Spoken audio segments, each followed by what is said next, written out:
सार्वजनिक पद का अधिकार कैसा अधिकार है? तो नागरिक अधिकार। विदेश भेजे जाने वाले विभिन्न संसदीय प्रतिनिधि मंडलों के लिए व्यक्तियों का नामांकन निम्नलिखित में से कौन करता है? तो लोकसभा के अध्यक्ष।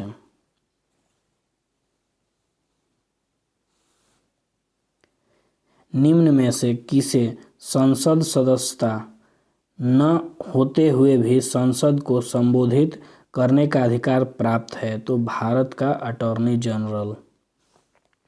हमारे राष्ट्रीय ध्वज के मध्य में स्थित धर्म चक्र का रंग कैसा है?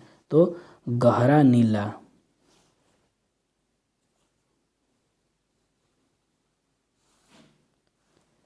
भारत में कुल कितने क्षेत्रीय परिषद हैं? तो 5। किस राष्ट्रपति के निर्वाचन के समय दूसरे चक्र की मतगणना करनी पड़ी थी? तो वीवी गिरी।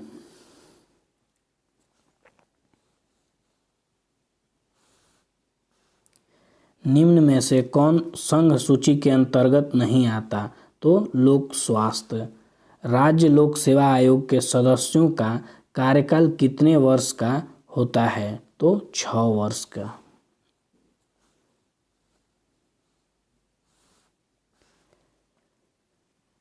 पील कमीशन की सिफारिशों के बाद भारतीय सैनिक तथा यूरोपीय सैनिकों की संख्या का अनुपात कितना था? तो 2:1। किसने कहा था कि कांग्रेस याचना करने वाली संस्था है? तो बिपिन चंद्र पाल ने।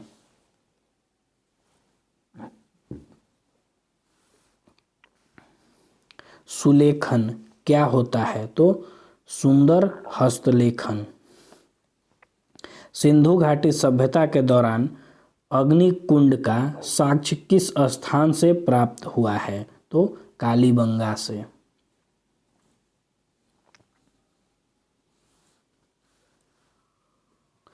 कठोपनिषद किस वेद का उपनिषद है? तो यजुर्वेद।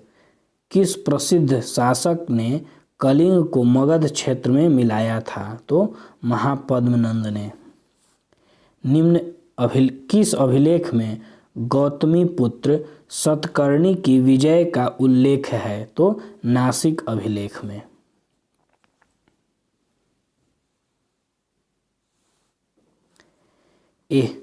जिल्ले इलाही की उपाधि किस प्रसिद्ध शासक ने धारण की थी? तो बलबन ने।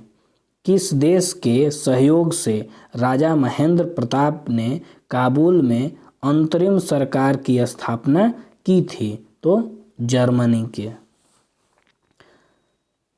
कंचनजंगा पर्वत हिमालय के किस श्रेणी के अंतर्गत आता है? तो बृहद हिमालय।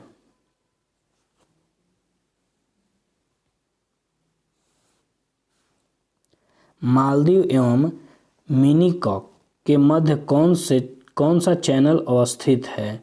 तो 8 डिग्री चैनल। बिहार जलप्रपात निम्नलिखित में से किस नदी पर स्थित है? तो टोंस नदी। लाल मिट्टी का लाल रंग किसकी उपस्थिति के कारण होता है? तो लौह ऑक्साइड के।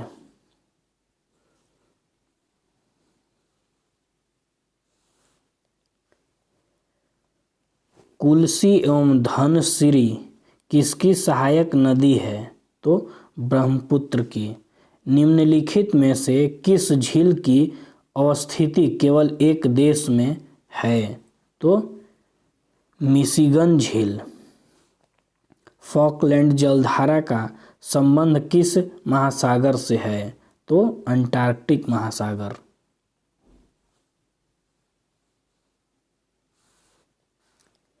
भारत में द्वितीय हरित क्रांति की शुरुआत कब हुई थी? तो 1983 से 1984 के मध्य। निम्नलिखित में से कौन सा दर्रा उत्तराखंड में अवस्थित नहीं है? तो नाथुला दर्रा। रिजर्व बैंक ऑफ इंडिया का प्रतीक चिन्ह निम्न में से क्या है? तो ताड़ वृक्ष के सामने एक बाघ।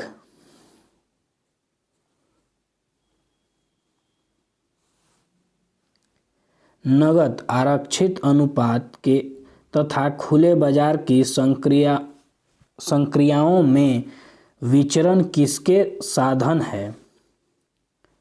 तो मौद्रिक नीति। अन्नपूर्णा योजना की शुरुआत किस वर्ष की गई थी? तो 2000 ईस्वी में। वाई के अलग्य समिति का संबंध किससे है? तो गरीबी से।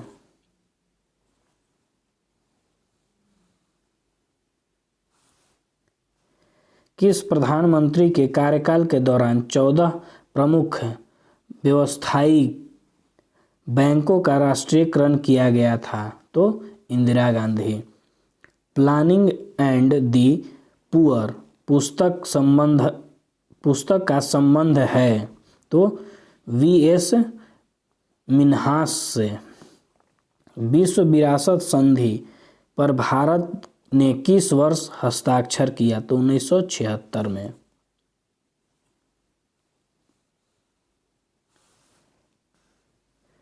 निम्न में से किसका संबंध ग्रीन हाउस गैस उत्सर्जन में कटौती से है? तो क्योटो प्रोटोकॉल। भारत में गुणवत्ता के दृष्टिकोण से एलमार्क एक्ट कब लागू किया गया? तो 1937 से। दो निकायों के बीच ऊष्मा के प्रवाह की दिशा किस पर निर्भर करती है? तो उनके अपने तापमान पर।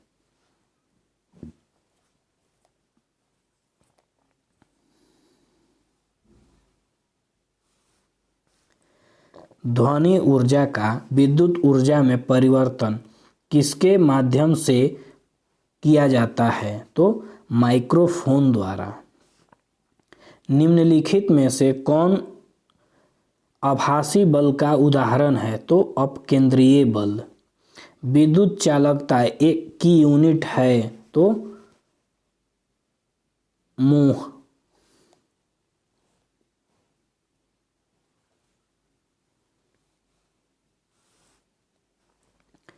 जब शुद्ध जल में डिटर्जेंट डाला जाता है तो पृष्ठीय तनाव पर क्या प्रभाव पड़ता है? तो पृष्ठीय तनाव घट जाता है। वायुमंडल में पाई जाने वाली गैसों का प्रतिशत के आधार पर सही अवरोही क्रम कौन सा है? तो nitrogen, oxygen, argon, carbon dioxide.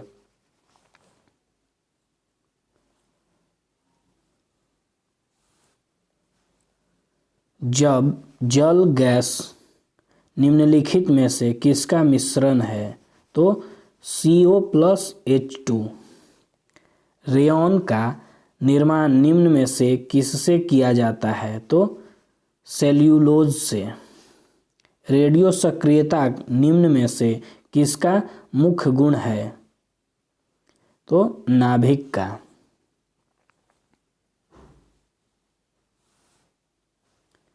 वनस्पति घी के औद्योगिक उत्पादन में कौन सी विधि प्रयोग में लाई जाती है? तो अपचयन विधि।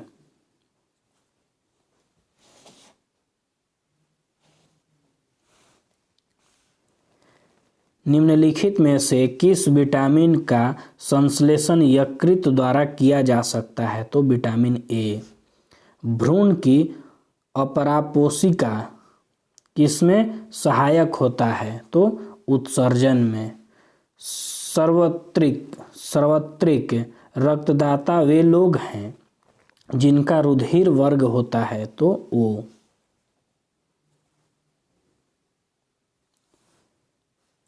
गुणसूत्रों में होते हैं? तो DNA तथा प्रोटीन।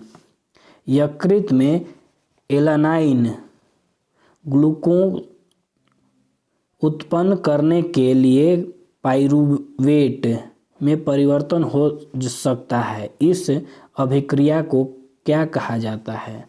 तो ग्लूकोमिनोजेनेसिस।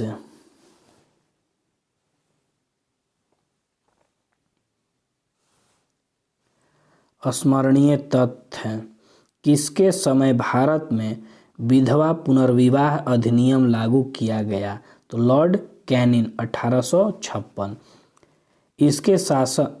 इसने भारत शासन अधिनियम 1858 के अंतर्गत मुगल सम्राट के पद को समाप्त किया। इसी के शासनकाल में 1857 का विद्रोह हुआ था। इसी के समय भारतीय दंड संहिता 1858 को बनाया गया तथा इसके 1859 में लागू किया गया। इसी के समय भारत में महालेखा परीक्षक पद की सृजन किया गया। इसका शासनकाल 1856 से 1862 ईस्वी तक था।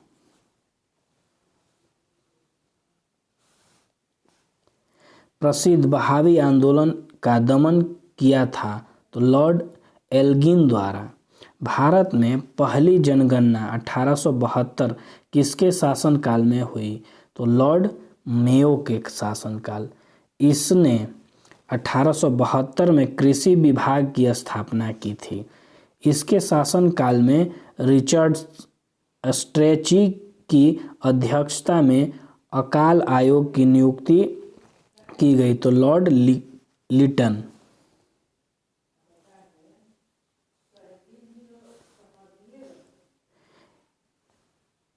इसने ही वर्नाक्यूलर प्रेस एक्ट 1878 को लागू किया था। वर्नाक्यूलर प्रेस एक्ट का समर्थन पायनियर पत्रिका ने किया था।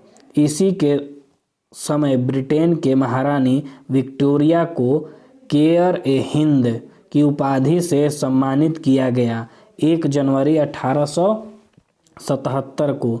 इसी के शासनकाल में सिविल सेवा परीक्षा में प्रवेश की अधिकतम आयु को घटाकर 21 वर्ष से 19 वर्ष कर दिया गया था। भारत में अस्थायी स्वशासन का जनक कहा जाता है तो लॉर्ड रिपन को। इसने वर्नाक्यूलर प्रेस एक्ट को निरस्त किया था तो 1882 ईस्वी में। इसके शासनकाल में ही पहली बार नियमित जनगणना की शुरुआत 1881 ईस्वी से शुरू हुई।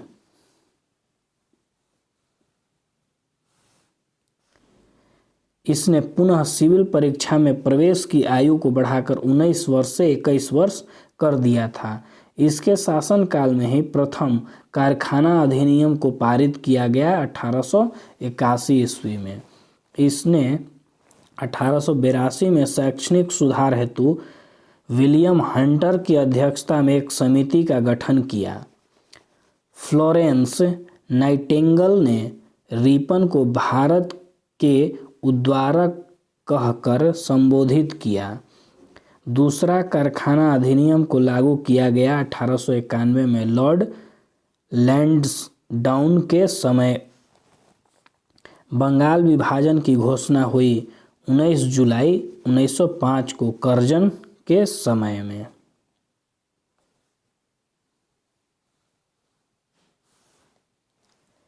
कर्जन के शासनकाल में ही भारतीय विश्वविद्यालय अधिनियम को पारित किया गया। इसने 1904 में प्राचीन स्मारक अधिनियम को पारित किया।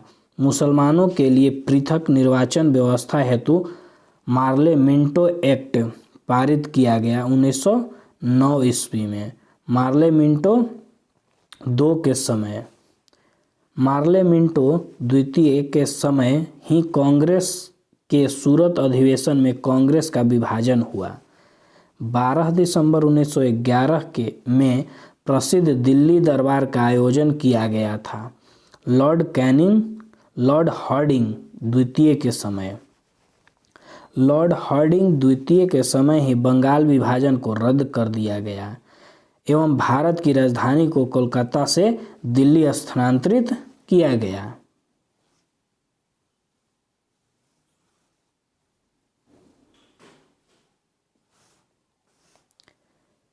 वर्ष 1912 में दिल्ली भारत की राजधानी बनी।